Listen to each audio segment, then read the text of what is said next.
Bonjour à toutes. Dans ce deuxième questionnaire, nous allons d'abord voir comment calculer l'équation d'une droite à partir des coordonnées de deux de ces points. Je vous rappelle qu'une équation de droite est une égalité de la forme y égale mx plus p. Les nombres m et p sont deux nombres qui sont propres à chaque droite, exactement comme votre taille et votre âge pour vous. Le nombre m est le coefficient directeur de la droite. Il donne des informations sur sa pente, c'est-à-dire son inclinaison. Le nombre p est l'ordonnée à l'origine de la droite, il indique à quelle hauteur la droite coupe l'axe des ordonnées. Voyons maintenant la méthode utilisée pour calculer l'équation d'une droite. Calculer l'équation d'une droite revient à trouver la valeur de m et la valeur de p à partir des coordonnées de deux points connus de la droite. Prenons l'exemple suivant, soit a de coordonnées 1 et moins 1 et b de coordonnées moins 2 et moins 19, deux points du plan. Calculons l'équation de la droite AB. Commençons par nommer les coordonnées des points A et B.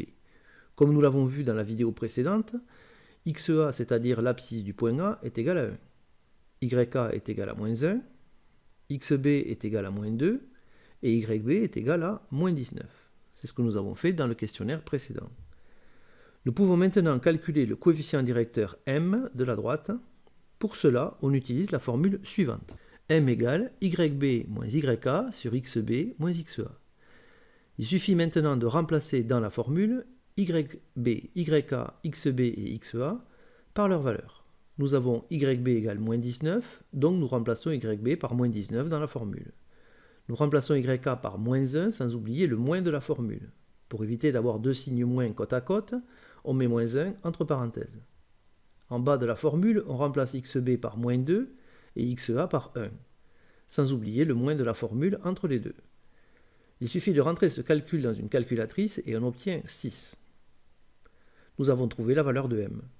Il nous reste à calculer p. Pour cela, on utilise la formule suivante. P égale YA moins m fois XA. Pour calculer p, il suffit de remplacer YA, m et XA par leur valeur. Nous savons que YA vaut moins 1. N'oublions pas le moins de la formule. Remplaçons m par 6, puisque nous venons de le calculer, et terminons en remplaçant XA par 1. La calculatrice donne comme résultat moins 7. Pour terminer, il suffit de reprendre la forme générale d'une équation de droite, y égale mx plus p, et de remplacer m et p par les résultats de nos travaux. Cela donne y égale 6x plus moins 7.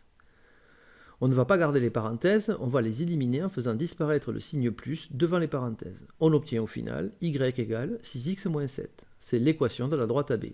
Voilà, c'est la fin de cette vidéo, vous pouvez traiter la première partie du questionnaire.